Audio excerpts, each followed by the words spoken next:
Hello and welcome to Flying High with Flutter. Today I have my very good guest, Alex Minette, if I believe I said that correctly. Yep. He's going to be introducing us about hello. his app that he wrote in Flutter, and I believe also Elixir and Phoenix. And so originally I saw that he was actually on another podcast, and I thought, wow, not many Flutter people actually I can find in Elixir. So might as well get him over here and see, what he thinks. So why don't you go ahead and introduce yourself? Tell us a little bit about your background and so forth. Yeah, for sure. That's kind of a hot combination of languages, so for sure that's kind of unusual.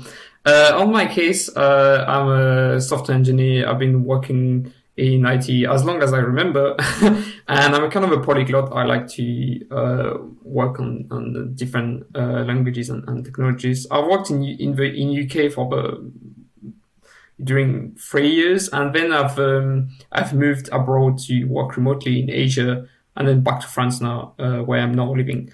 I currently work for a company called Penny Lane, which is doing online accounting software. But I also have a lot of very big side projects, including this budget app built in Flutter, plus some Elixir stuff. So I'm mostly a polyglot on my case. I like to work with different technologies and see everything. That's kind of my background. Yeah. So you say that you think Elixir and Flutter are quite odd to put together, or what? Yeah. So in my case, I've had actually more experience with Flutter compared to Elixir.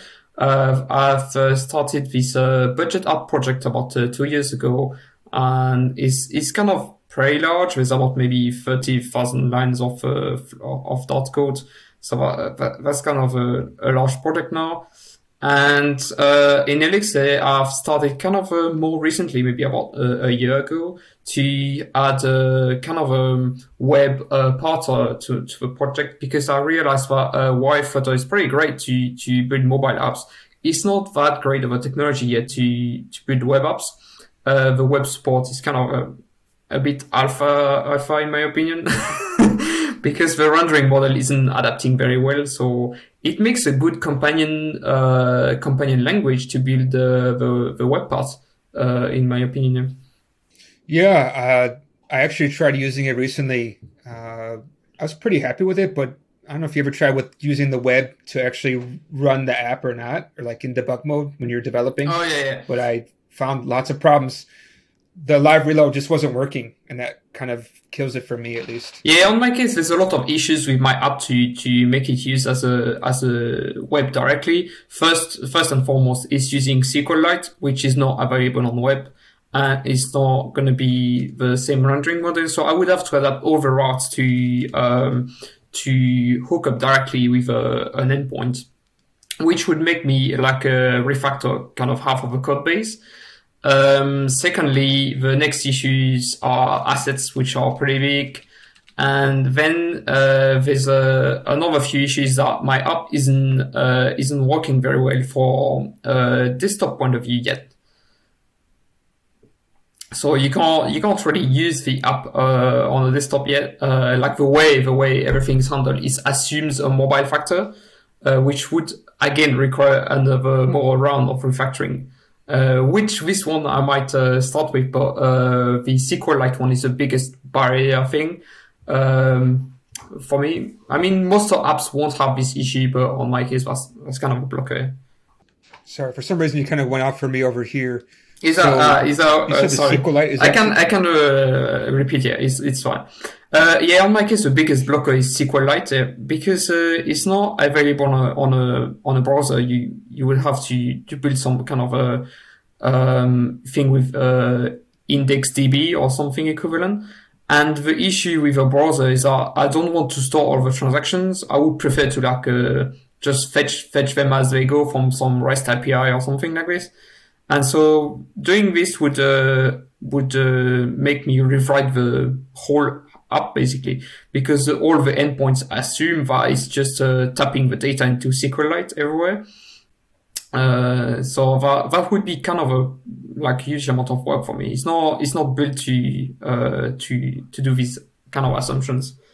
Yeah, yeah, I see what you mean. Yeah, it is. I do agree that it does get a little bit difficult when you try to take an app that was written for mobile and try to make it work for bigger size screens, right? Yeah, yeah, that's also the next issue. Yeah. Yeah. Yeah. So, like, maybe you could tell us more about the app that you're working on, right? Or did you want to show us a demo or something? Because yeah, I can show. Oh, 1 second.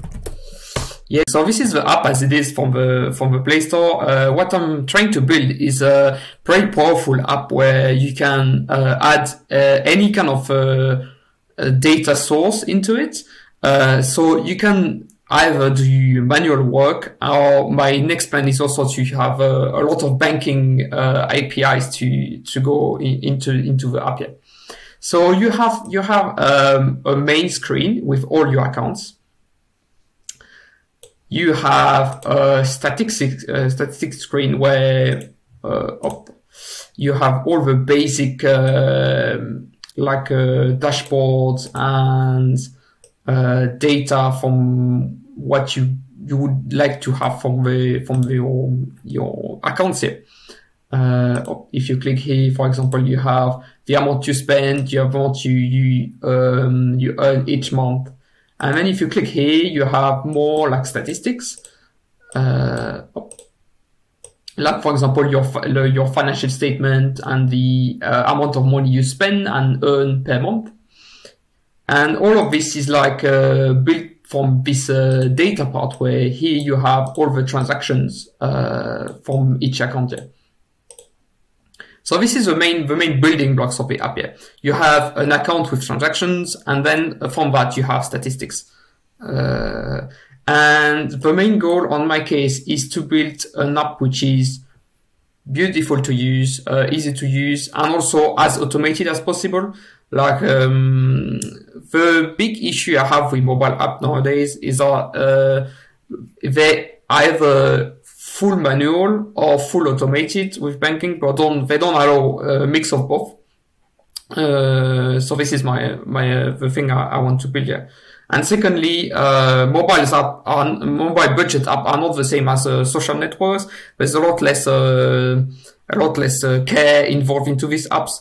So like what I would like to do is to have the same standards as you have for social networks. So like have everything built to be smooth, to be animated properly. And this is also why Flutter helps me a lot there, because Flutter adds all these nice transitions, all these nice effects. You can see here when I click on the mobile buttons there, I've added some kind of effect here.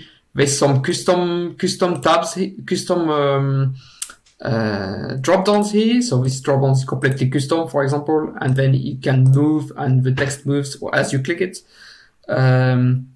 So Flutter helps a lot for this kind of tasks. You can build custom widgets to do everything you want. And yeah, one of the main parts for me is like the animation and the speed is running out actually. I also have my Android mobile is actually very old. I have a very cheap mobile, and my app is one of the fastest app I have on my mobile, thanks to Flutter. That's one of the advantages. Yeah, so it actually runs quite well on older hardware, you're saying? Yeah. It's very good for old hardware and not powerful hardware. And actually, on the Play Store, like most of my users are in poorer countries because of this. Because when they just check out the app and they see it's running very smooth, they just keep it. Whereas some other apps might not run as smooth as the one with Flutter. This is one of the big advantage of Flutter. Yeah, I don't know how they do it, but it really does run quite well. It's quite amazing. Yeah, they use some canvas on the mobile side, so everything you see is rendered with Flutter. They don't use any native widgets, so they can just optimize the rendering. And secondly, the Dart language was just built for this purpose in a way, but just built for like a native compilation and rendering. Yeah, but it was just built for this purpose. So that makes a pretty good combination. And on cheap mobiles, it just runs perfectly. There's no issue of anything. Yeah, I don't know. I thought Dart was originally supposed to be able to replace JavaScript at some point, from my understanding of kind of the history of Dart. Yeah.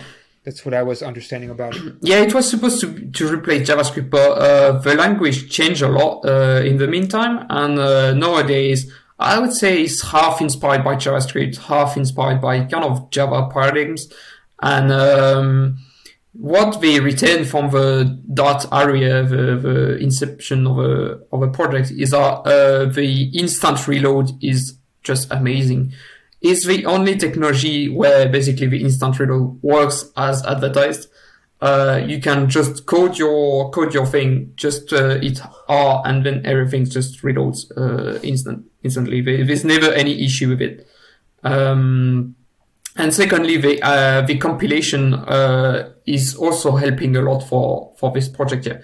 The static typing in Dart is amazing, and that helps a lot the performance of the app. Okay.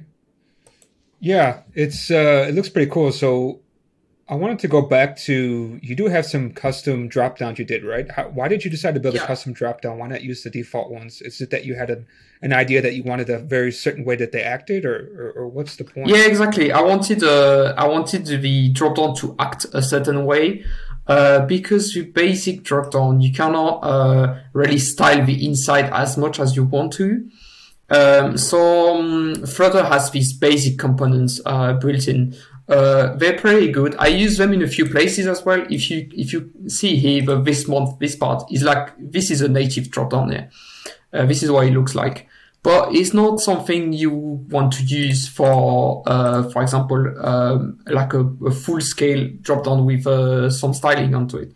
And that's where Flutter is pretty good. That's where Flutter shines, is that you have access to everything rendered down to a pixel. So you can render anything you would like to render. So I've made this drop-down to have a pre-select part of the current month, and also I wanted some animation when you click onto it. So what happens is like here I just increase and decrease the text here with an animator, and so this way when you select, you instantly see what's been selected on the top here. This is very helpful because it doesn't confuse users when you click here, when you tap on mobile. They see instantly what's happening. The eye is attracted to the right part straight away. Same for the bottom bar. Actually, what you see looks normal. It just looks a bit fancy, but it looks normal. But in reality, what you see, this bottom bar is entirely custom. There's no way to make a gradient bar in Flutter like this. A gradient notch bar. Everything you see here is custom. So there's a few layers of the bottom bar. Yeah. So you have the bottom bar itself, then you have the colors, then you have the icons, and then you have the notch here. But everything is built manually. Okay. Yeah, that's actually pretty cool. So what I see, because not everybody can actually see the video, so when we release this on podcast. Yeah. So you have a drop down at the top, which you click on it, and once you select it, I think I saw very quickly like it kind of pops out. Exactly. It's really interesting. So how did you create that actually? Is that using some kind of animation widget, or what is that? Yeah, it's some custom, maybe I can hook up the code. I can find the code one second. But yeah, it's some kind of animation widget, yeah. That you can animator, and you can grow and reduce the code as you want, reduce the text as you want. Yeah, so I think this is this part of the code. It should be this part, yeah. Oh, okay. You actually make the custom animation. Yeah.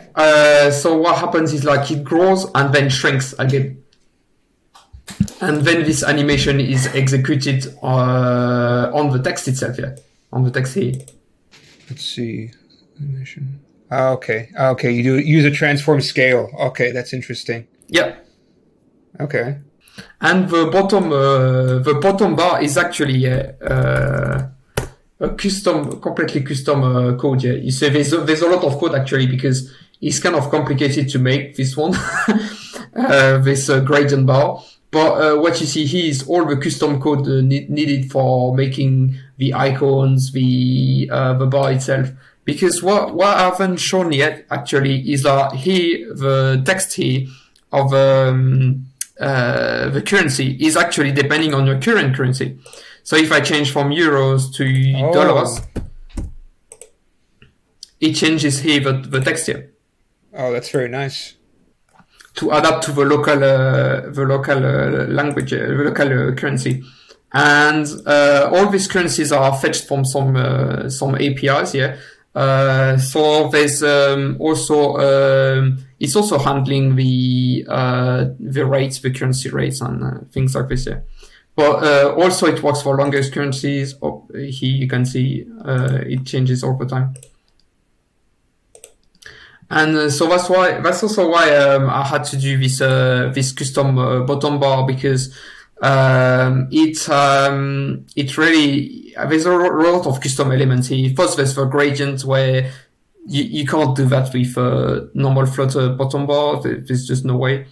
And then the animation when you tap onto it, it's a bit, it's not really as smooth in the emulator, but on the phone there's a bit of a delay here when you click on the animation. But in reality, you don't have it. It's because of the debug mode. Yeah.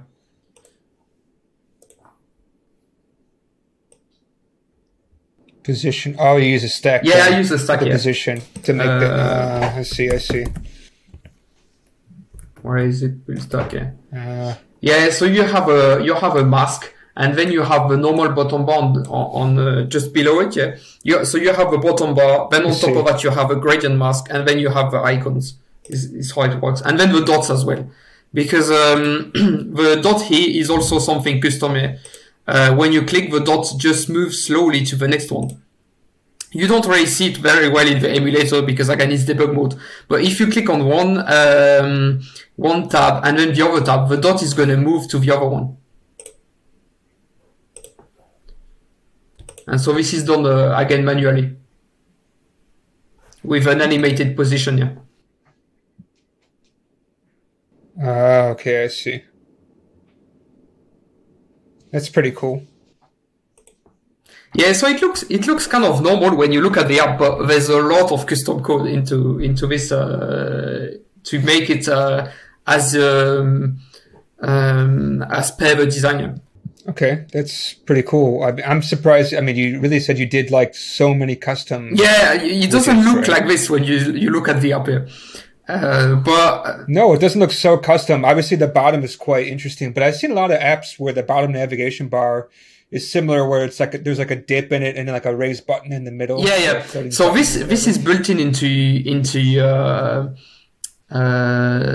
Flutter. Yeah, you have a notch here, but the gradient itself, you have to do yourself. So the middle, I also had to customize a little bit the middle button, I think. Yeah, I just customized the box shadow on it, I think, and nothing else. Yeah, I customized the box shadow, and also the fact that when you click here, it changes the plus into a cross here. This is what I've modified as well. Because this way, when you tap to get a new transaction, like people can just tap again, and then they're back onto the screen they were. Yeah.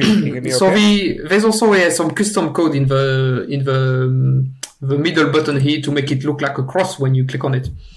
So you can close straight away if you don't want to go back, if you don't want to go to the creating a new transaction. But yeah, there's a lot of custom widgets actually in this app that you don't really necessarily expect yet. There's also some dark theme, yeah. Yeah, it doesn't seem like it should be so customized. Yeah. It looks, because actually the default Flutter widgets are kind of material looking, and as soon as you want something a bit fancy, you have to do some custom widgets. I also have some dark theme here. So here you can see all the app into the dark theme.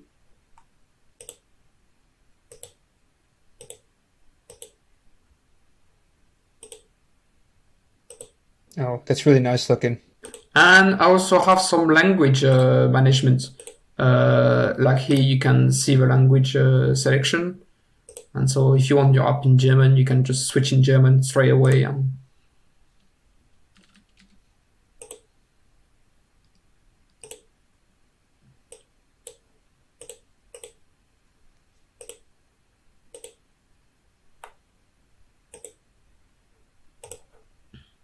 I'm enjoying the app from what I can see so far. It's really beautiful. Like for the dark mode, like how does that work? I'm using the theme, the Flutter theme.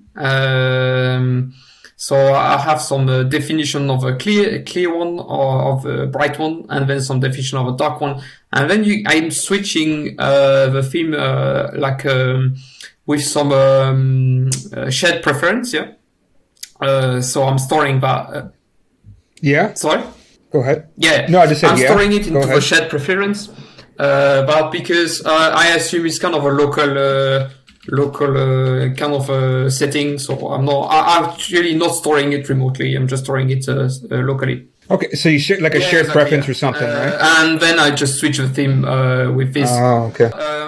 Not everything. I had to do some custom code for that as well, because maybe it's me who's not as good with Flutter theming, but not everything fits into the Flutter styling in the app.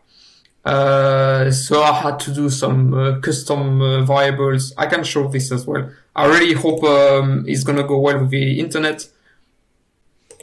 Up.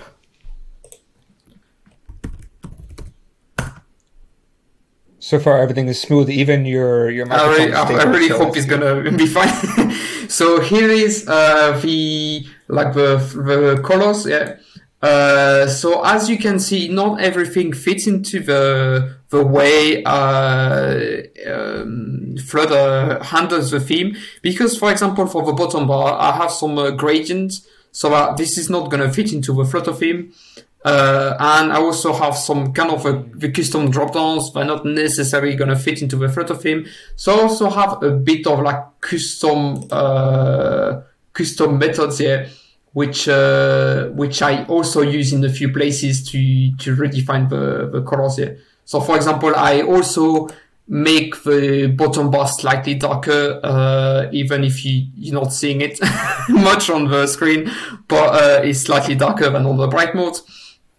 And there's a few places it's done like this here. So are you already handling Fuchsia and everything else? Yeah, I do. I saw it's not published, it's not official, it's not released officially, but I also use my app on desktop, on my own desktop. Yeah. And maybe we can see. Yeah, we had a guy on the show a couple of weeks ago, Alexandre, who's from, man, I forgot how you say the name of where he's from, but he speaks Portuguese. In any case, he told me, and what I've been doing recently is that when I do develop my Flutter apps, I actually run it locally from my Mac. So I say I run the app on my Mac, and I develop everything on the Mac, and then just kind of size the screen properly. And then I publish to the mobile apps, and it works much faster. Because like I said before, is when I was trying to develop using just the web browser itself, it seems like the hot reloading just stopped working. Yeah, that's what I was. That's what I've been doing for quite a while. Especially as well because of RAM usage. I've been a bit lazy because running the app natively just is a zero cost basically. It's just zero. And so I've been using the native part just to develop it, and then just like run it once or twice into the emulator to see everything's good. Yeah. So I don't know. I've made some changes, so I don't know if it's gonna already start. 1 second. No. I can see it. Okay. 1 second. Oh, just need to remove this.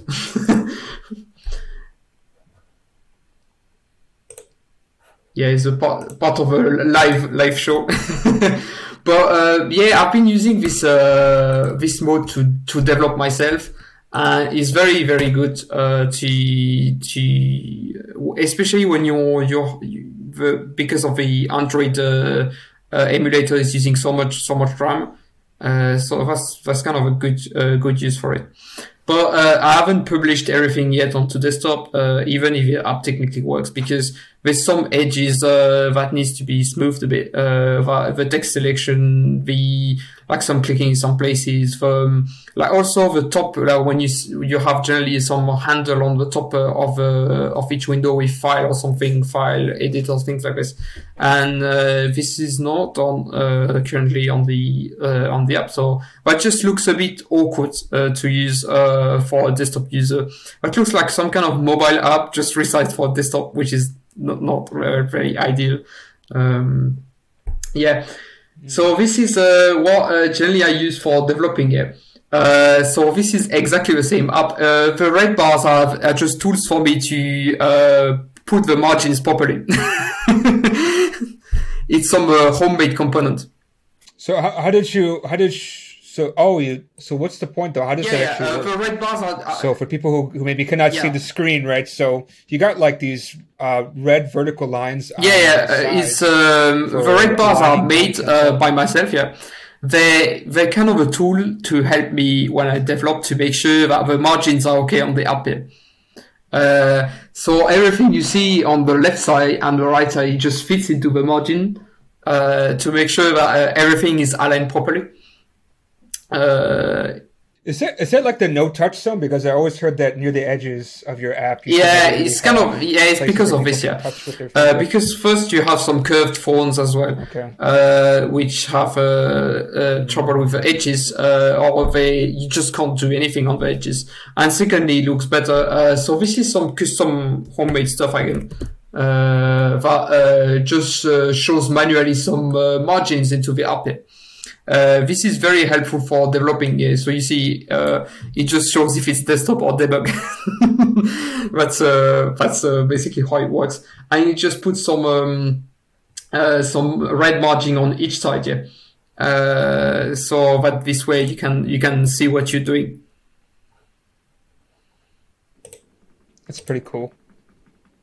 Smart. But you can see also there's also another reason why I don't publish it yet. It's like the font sizing looks a bit different compared to mobile. There's a few things which are not exactly as good as it could be. But yeah, it basically works here. One thing we can also talk about here on the Flutter app is I've done a lot of work on testing it. This doesn't really necessarily show up when you look at the app. Testing is very critical for a budget app,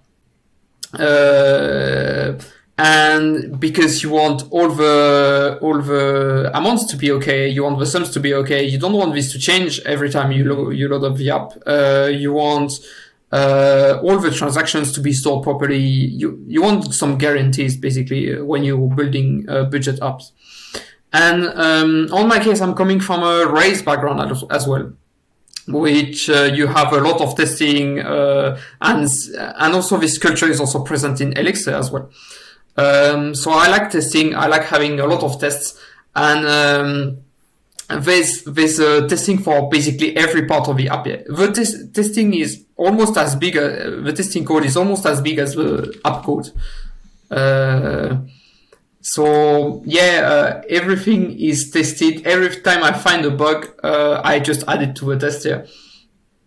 So you can see here, for example, I just check the total expense, like is computed properly.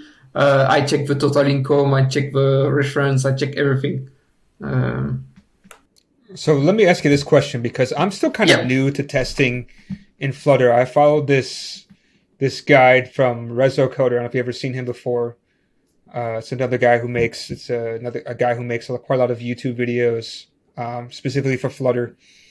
And he did a couple TDD ones, and I followed his, and I quite like the way he does it.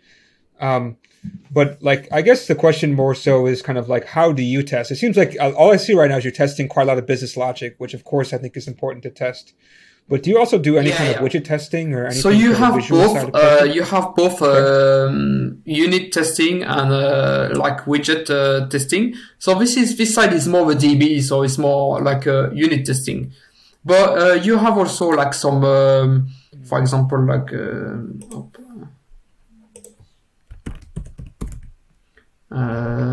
if I get one of the capture, I'm using the Golden's capture here. Let me find one. Yeah, for example, this is one of the page, one of the test page. So I'm just testing that the page looks exactly the same without the styling here. Because also I want to be able to change the styling if I want to. So this is how the page looks like with default the default Flutter styling. Let's see.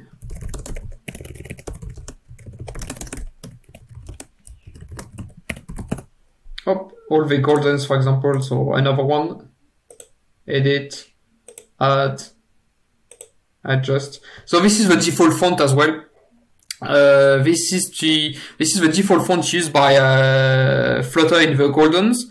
So this is to avoid that sometimes you might have a few pixels of difference between the way the operating system renders the font. So this is to prevent this kind of issues. So how does this test actually work? So it looks like you're using, I've never seen this before in Flutter, but it kind of reminds me of like React, where you can render a component and then basically check to see if the render is exactly the same, right? Is this I'm going to dive into the code here. So you're using a PNG, so PNG gets exactly, that's it. So for example, this is one of the tests of adjustment. So basically, I do all my business logic here. And then, where is it? Oh no, I'm on the wrong one. 1 second. Yeah, no, this is the wrong one. Oh. Yeah, this is a good one. So for here, for example, I just boot up my widget with all the details I want to test here. And this is then after you just check the screen, if the screen matches Golden with this is the file name here. And then Flutter does the checks if the file looks the same here. And you have an option on the command line to erase the file and create a new one if it's necessary. So this is the one we just seen before here. So this is what is being produced by Flutter. And this is where you check in the code that it looks the same. In order to do this, you need also an architecture which allows you to build screens per widgets, so that you need to avoid some dependent states as well. So the best is like if you can boot up a widget, test it, and see if it works. And so no need to set up too much on your app here. So this is, for example, on this financial statement page, the page we've just seen before. It accepts the financial statement object, which is in real life what's happening in the app here. The database just spits me out this object, and then I render it. And what happens is that in the test, you can just put all of this, like get a JSON equivalent of what you want, and then do a screenshot. And use this as a data, mockup data. Don't know if that's clear. If that's clear enough. If you have any questions on this. Okay, this is pretty cool. I've actually never seen this before within Flutter. So it looks like I think you're using Golden Toolkit. Is that right? Yeah, exactly. I'm using testing? The Golden. Golden Toolkit here. Okay, why did you decide to use this one rather than just the default testing within? Because Flutter? This one enables me to do font rendering. The default one in Flutter doesn't support this. Or at least it didn't when I've used this one. Maybe it does now. I have no idea actually, but I've used this one at the time because of this. That's pretty cool. So it looks like you're actually using the translations, right? So you do support multiple languages. Yeah, exactly. So the languages are in JSON files. So this is, for example, the French, the German, the Spanish, and all of this has been translated with tools. So I just have another tool which transforms this into Excel, or I have basically a tool like which transforms this into Excel and from Excel back to JSON to give it to translators. So you actually pay translators to do this for you, or he's got some friends who speak? If it's some kind of Latin language, I can myself like check if it looks good or not. Otherwise, there's just no way. I have no idea if Russian he looks good enough, or I needed translators. How many languages do you actually support? 1, 2, 3, 4, 5, 6, 7. 7 for now, yeah. How do you choose which languages you want to support? Is that people just kind of complain to you and say, I want this in my own language? That's pretty much That's how it works? They just see the app and give me a 1-star review, like saying the app isn't in my language. That's what happens. Is there any more languages coming down the pipeline? Because it seems like you say you get quite a bit of use. Yeah, I'd like to bring Chinese maybe, and also I think Italian as well, which some users asked for. And hopefully, I would like to cover most of Europe with maximum amount of languages I can. But it's pretty difficult, and the next issue is that as soon as you start to add one more language, it's one more language to maintain, and then you need to add translations every time you add a new screen, which is kind of tedious. Have people ever complained or given you bad stars for, although you have the language, but maybe the wrong translation? No, it seems people are pretty okay. Even with actually, I have no idea if translation are good enough. But I think they are. But nobody has given me a 1-star rating for this is not translated right or something like this. Generally, it's more if a language is not available, but otherwise they just kind of happy with it, I think. What I can say is that I do work with a guy who is French, and I know that when we get translations in from another part of the company, he always looks at it and says, "What the heck is this? This doesn't even make sense." The translation is always so bad that he just goes out of his mind. On my case, I'm French and I can speak English, so I do this file. I manage this file and this file myself, like the French and English one. But the other ones, okay. I really hope everything's okay. Because of the Latin roots, I can also kind of look at the Spanish one and say, yeah, maybe it looks okay.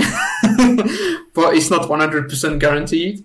But the rest I need to have translators for sure. I think. But now the question is, what kind of French do you support, right? Because there's more than one French language. And the reason I bring this up again, the same guy, when we do the translations, we try to use French. I think most of the French, in Europe, it's about the same. Like you got Belgian French, you got, I think Germany also has some French too. And of course, France has got French. But then there's always the outlier, which I always hear Quebec. Yeah, French, it's sort of different.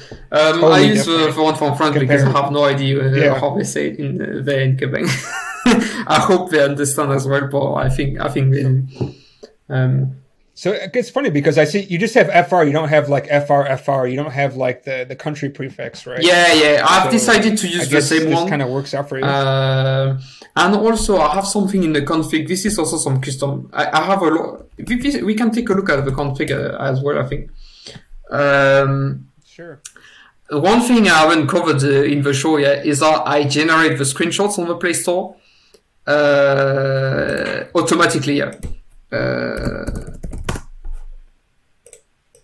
Look, if you see this here,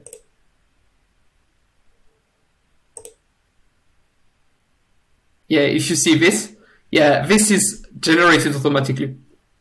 So all of this here, like the screenshot, Android emulator puts up a mocked version of the app with some database, and then takes a screenshot, which is then fed into some HTML tool, HTML script, which just puts the screenshot and puts also the text of the right part here, and then outputs the screenshot into a directory, which is then picked up by a third tool, which uploads it to a Play Store.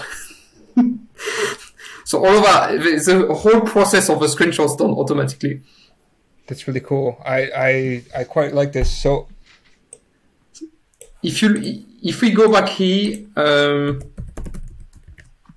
here you see all the titles here, for example, of the store screenshots, and all the descriptions here.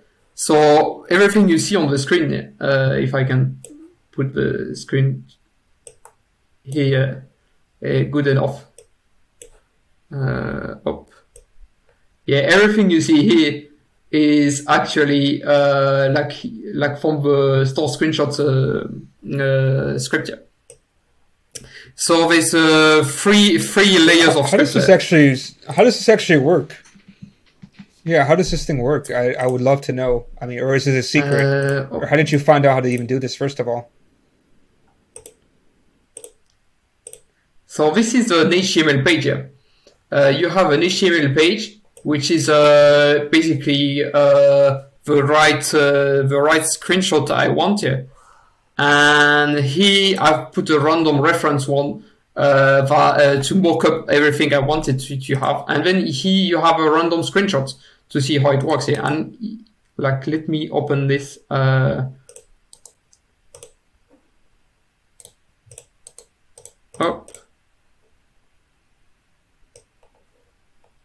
Yeah, here's the HTML one, yeah. And on the divs containing the title, you have some IDs here, ID title and ID description, and the script. This time JavaScript one just replace the right selector with the right image and the right title and the right description. Well, how did you get the phone image in the background? Is that just some image you found online and somehow made it work, or what? No, it's also generated. You have another tool which, where is it? I use Flutter screenshots, yeah. The screenshots command. Screenshot, is it? Yeah, it's a Flutter tool, yeah, which just pulls up an emulator. It's use a YAML file here, and it just records into the folder all the right locals, and so then you have a driver. Where is it? Is it this one? No, this is not this. Let me find the right file.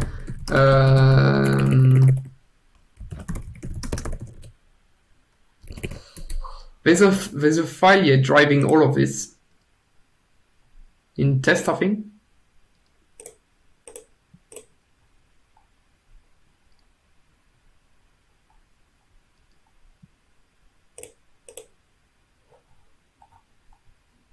Yeah, this is this one. So the screenshots tool run this test, and what happens is that it's just opening an emulator and fetching some SQL file. Where is it? Yeah, and it also has to do some config, some special config, for everything to work. And what happens is open up the emulator, downloads the SQL file, the right SQLite file, and then just switch up the language one by one. Yeah, that's exactly how it works. Yeah. And then it outputs all the screenshots into one folder, which is then picked up by this tool to generate the Play Store screenshots. So what happens is that it just goes to the account screen, taps on one account, do a screenshot, go back to the account, do the screenshot of the account page, then goes to the, click on the bottom bar to go to the home page, click on to get a screenshot of the statistics. So basically you get all the screenshots one by one. It's all put into a folder, just as a raw screenshot. So they just look like, the other one we've seen before.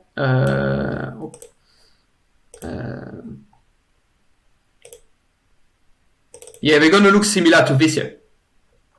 And then this tool here is picking that up and then transforming it into an HTML page, which is looking like this.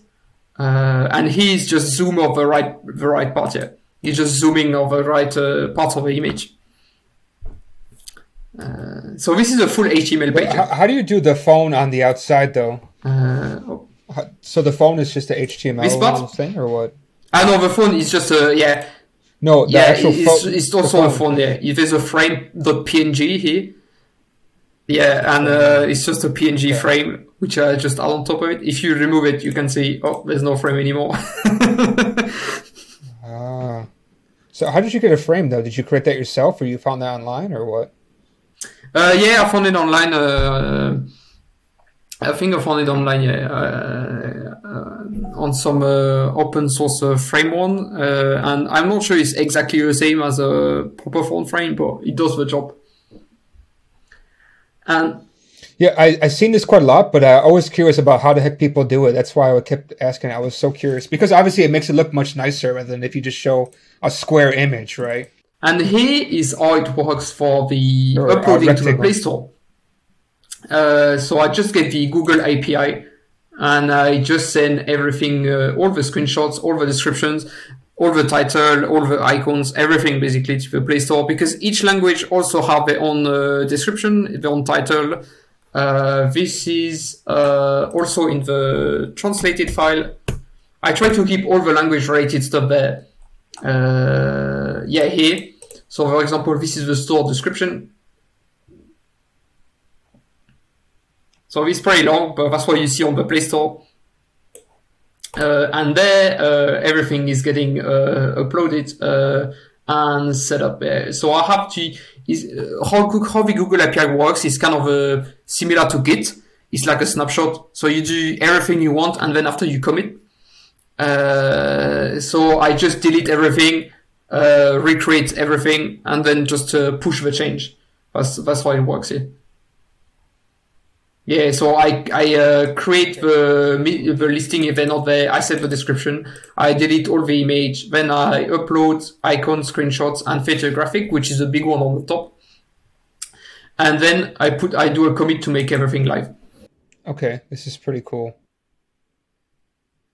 Did you just custom make all this yourself? Yeah. There's some custom tools here for the app here, and also you have the like some tool to convert from Excel to the JSON file, and from JSON file to Excel. So this is really helpful as well to give to people translating the app, because generally they typically prefer some Excel tool or some kind of something like this. They're not comfortable editing JSON straight away. Is this in Crystal? Is that what the CR means? Yeah, it's in Crystal. Yeah, I also like Crystal for small tools, for small scripts. So why you decide to use? Oh, okay. So why do you decide to use Crystal though, out of maybe just writing straight Ruby or even Python? Because I like it. It's a language I like, and I don't think it's suitable that much for big tasks. In the past, I had some backend in it, but I switched to Elixir. But it's kind of useful for small scripts, I think.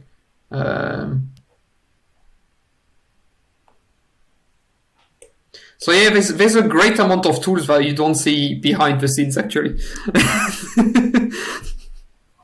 Yeah, I can see that. You don't have any plans to open source some of this stuff? I'm hesitating. Like, the thing is, I don't have any time to manage a community or anything open source, so I'm always hesitating to open source all of this, because I don't have time to manage a community in the first, and secondly, the tool is also the whole code base is also adapted to my own personal tastes and needs.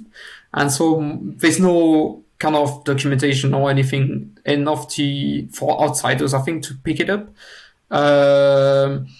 Which I would need to create if I open source it. But I'm considering it. I still hesitating. I'm not 100% sure. I'd like to open source some parts for sure already, like the tools and things like this. But I'm not 100% sure I will open source everything of this year. Right now, the thing I'm building the most is I'm quite big on, I've done a lot of upgrades to support the null safety, the new .null safety feature. And which is a pretty roadblocker for a project that big, as you can imagine. There's a lot of migration to do, to support this new feature. So right now, like 90% of packages are using null safety, I depend on. And I've migrated a few packages myself, sent some pull requests to people who not taking care of the project. And hopefully soon I can migrate the whole project to null safety as well. Otherwise, some interesting stuff we haven't talked about yet, and which is kind of a downside to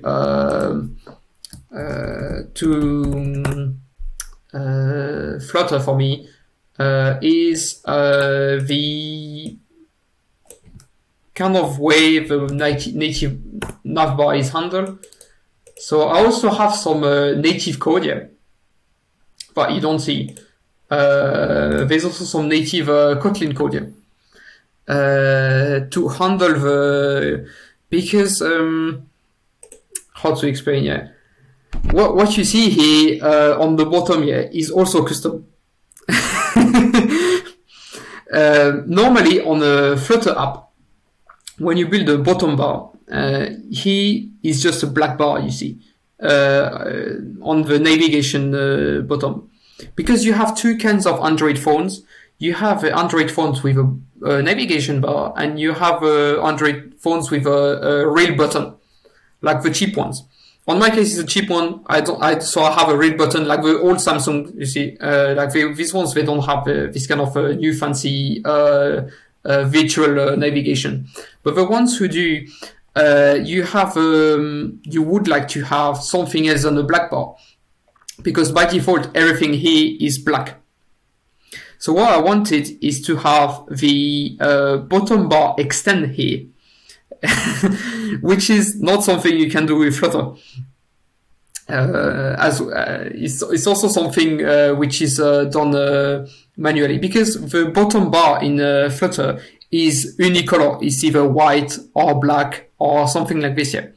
And so you can set the bottom color here to be the same color as your bottom bar, making the impression that everything works. But if you're using, like me, something which is a gradient, it doesn't work anymore. You cannot do something like this. You have to extend the screen up until the bottom here. So I've created sorry for not having the coloration here of Kotlin, but I don't use it that much.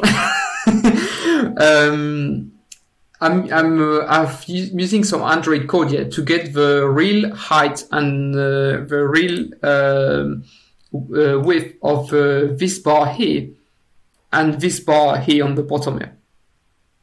And this way, I'm using it to calculate the screen, and I'm using a full screen mode of Flutter to handle this small bottom part here.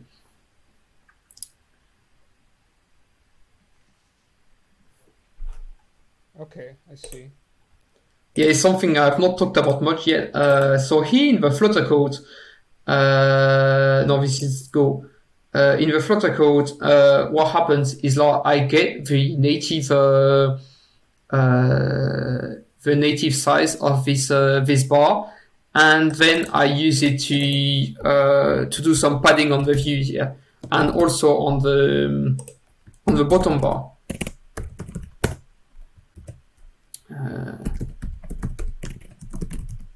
Where is it? Yeah, it's somewhere in the padding somewhere. Let me find it. But yeah, basically I extend the bottom bar to have the same size as what's on the native navigation.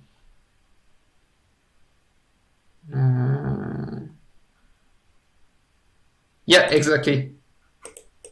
It's this one, I think. More size. Yeah.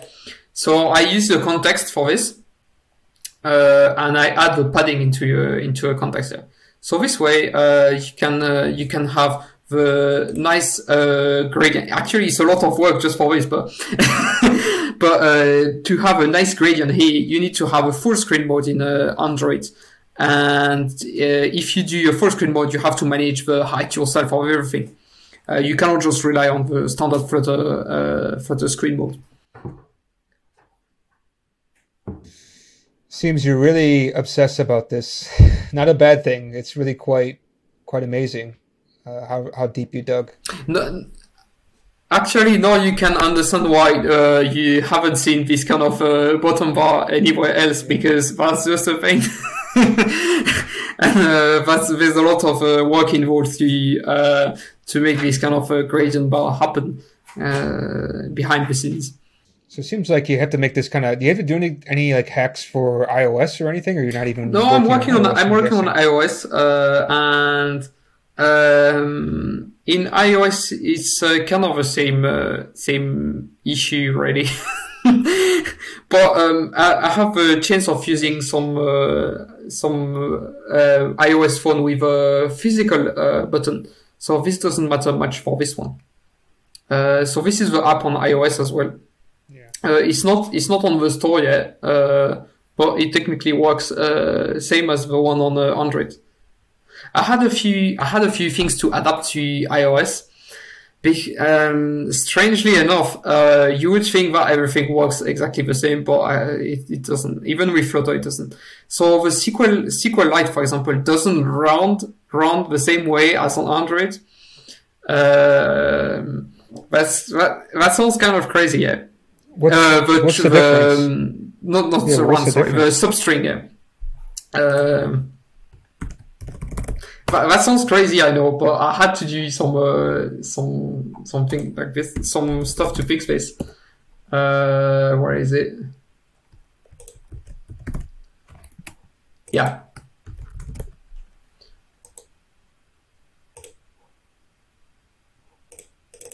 So this is a constant here.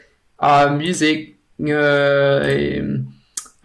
here because what happens on some implementation of SQLite is, I don't know why, don't ask me why, but happens only on iOS for now, is like, what happens is when you do this on an Android and this on an iOS, it doesn't return the same thing.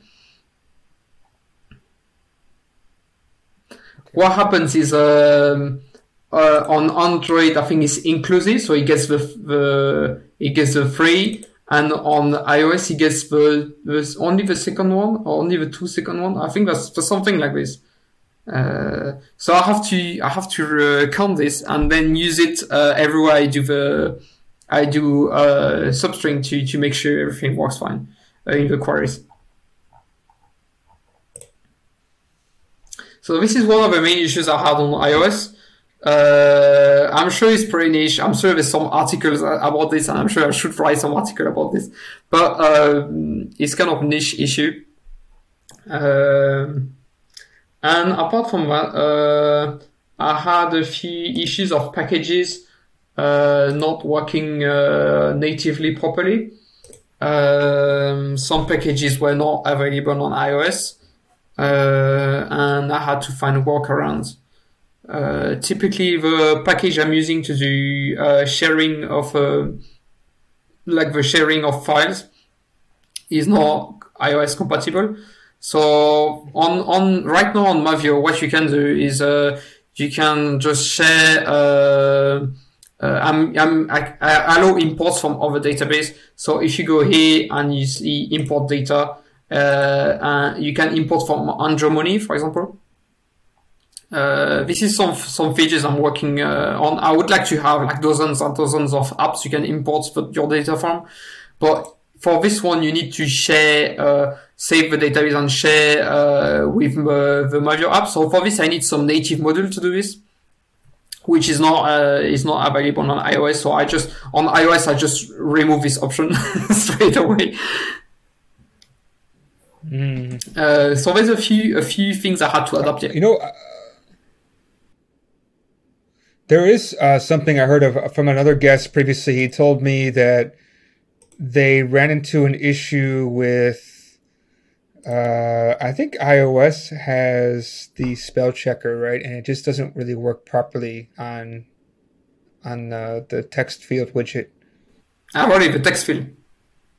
Yeah, I think it's a text field widget. Like if you tap on it, you should be able to have a choice. I think like the window should pop up and give you a choice. Yeah. If something's spelled wrong, you could choose the proper one.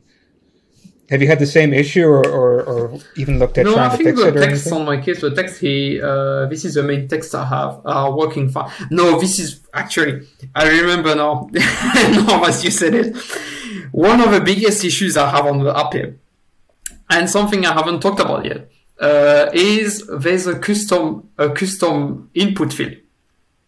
So this is completely custom. You see this input here is completely custom. And because the reason is, first, I don't want any either comma or dots, a mix of comma or dots into the amount. First reason. Second reason, I'd like to handle the decimals.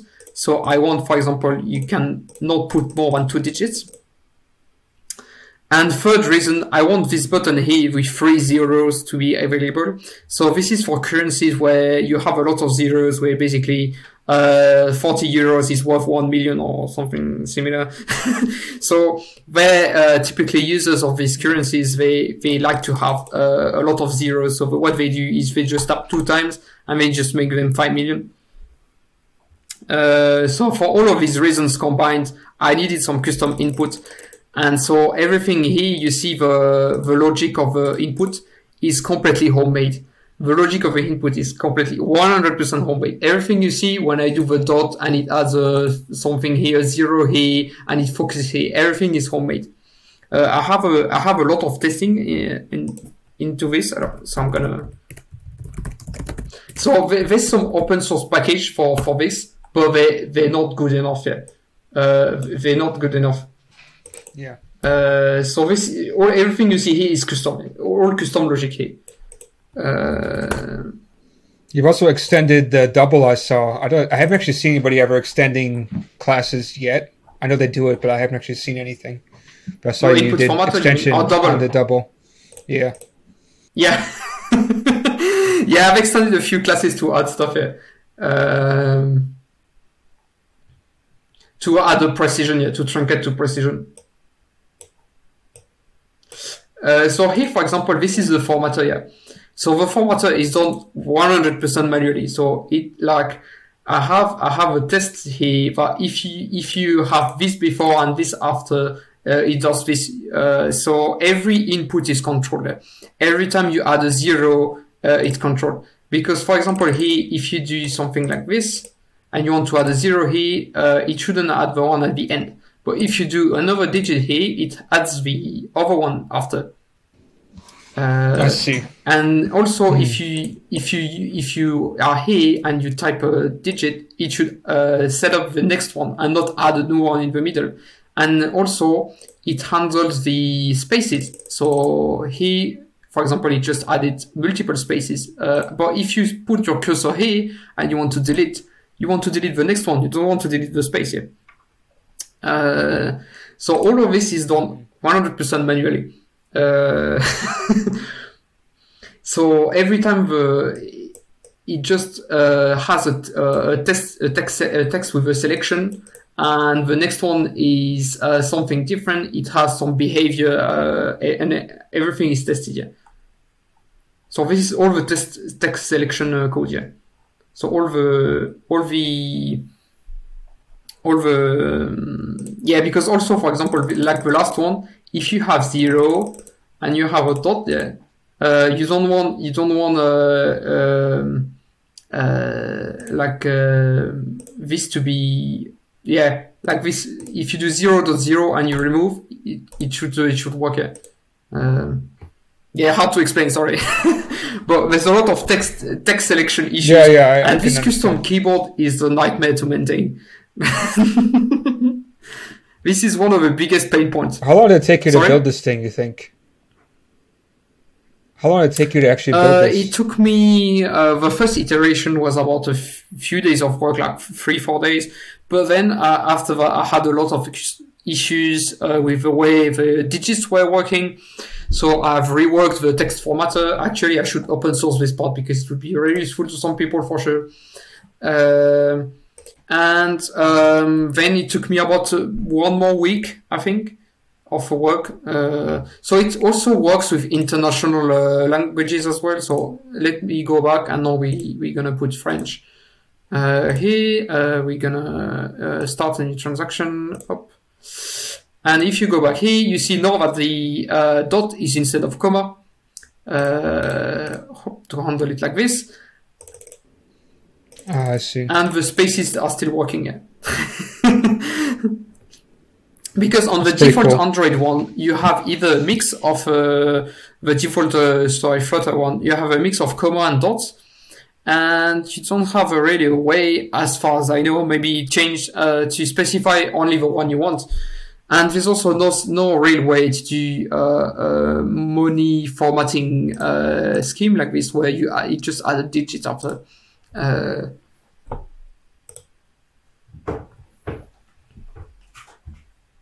So yeah, it doesn't look like it, but this is a kind of a big amount of work. So, yeah, I think so. It looks like it. I'm actually kind of curious though. You seem like a kind of guy who kind of prepares for a lot of things, right? And so I think my question is, after kind of preparing all these different languages, are you prepared for left to right languages? Sorry, you just cut off. Can you repeat? Are you prepared? So what I wanted to say was that you seem like the kind of guy who's always prepared and kind of like you got all these things kind of figured out, and you're very focused on this, right? You're already ready for like Mac and Linux and these different platforms you're not quite ready to support yet. So now that you have a bunch of these different languages already ready to go, are you prepared for right to left languages yet? Kind of. There's also some work around this. Let me get. There's some small work around this in the code, but I don't think it's ready yet as well. Let me search. Yeah, I can show the screen again. Oh. There's some small amount of code in a few places to handle the right to left.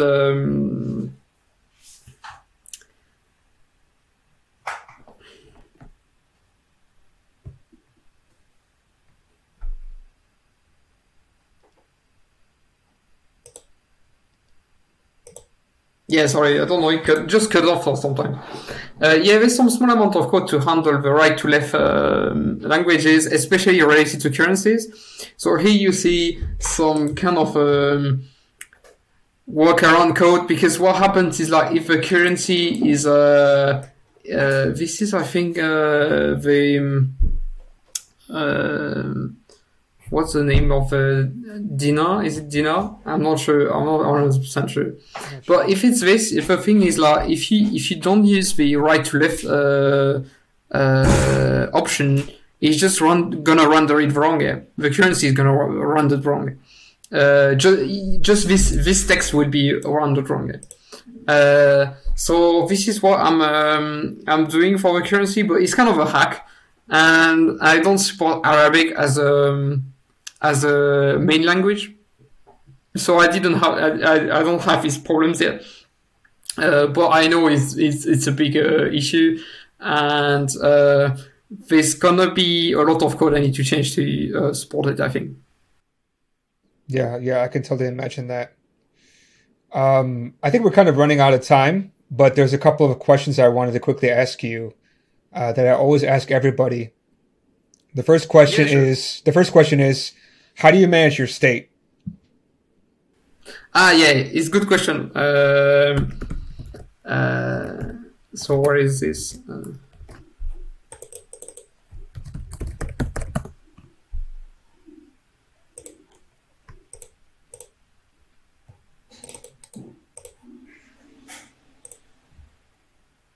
Save. So I'm using the state. Where? Let me go back into this. I have some. I've changed a few times actually, because the first way to manage the state with I was using some change notifier and stuff like this, and it wasn't working very well, and it's not really useful, like easy to test in a way. So let me I'm using sort of I'm using this kind of way to do it. I'm using a change notifier, this one. But on the new ones, where are the new ones?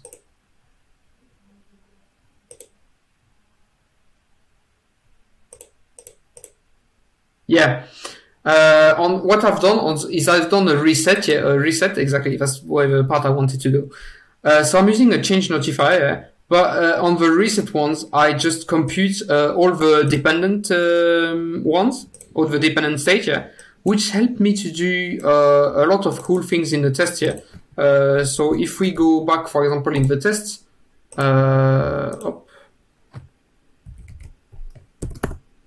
if we go back in one of the tests, for example, I can like build my widget with what I want.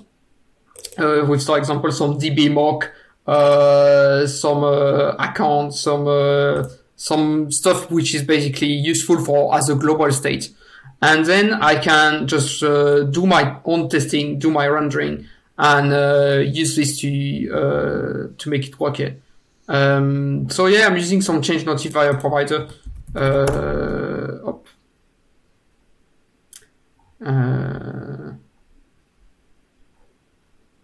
And then I'm using provider. It's like this, right? Provider.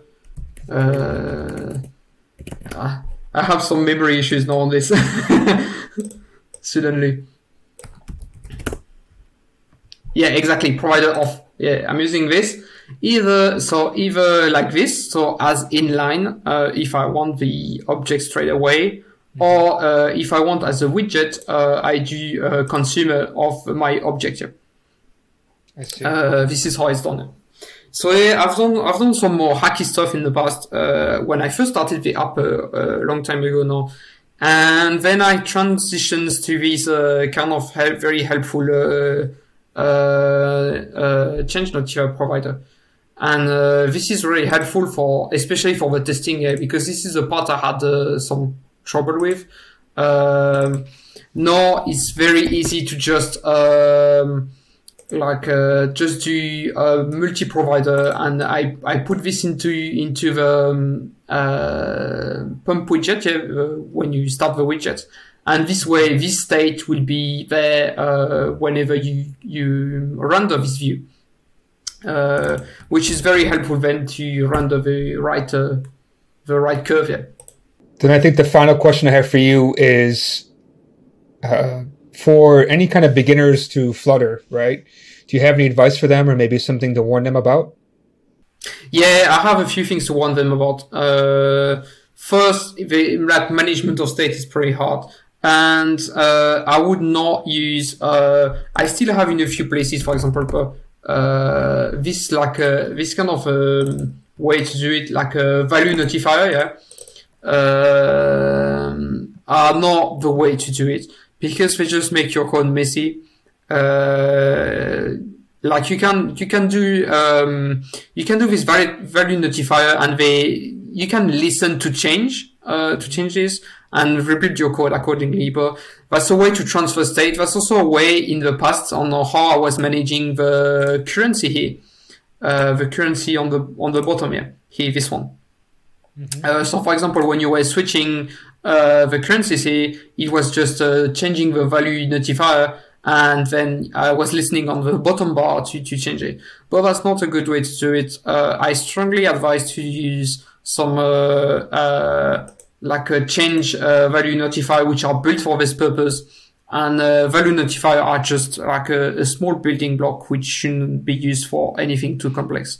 That's my my opinion on this. Then secondly, I advise to build strongly on testing. Testing is very important, and testing is actually well done in Flutter. It's one of the best framework for testing on the mobile part. It's maybe not as good as the Ruby culture, because I love testing culture in Ruby, but it's pretty good and it works very well. And the next advice is like I'd say to use the tooling Flutter provides. So first, the refactoring is excellent. The autocomplete is excellent. The Flutter auto reload is excellent. Like everything like related to tooling is excellent with Flutter.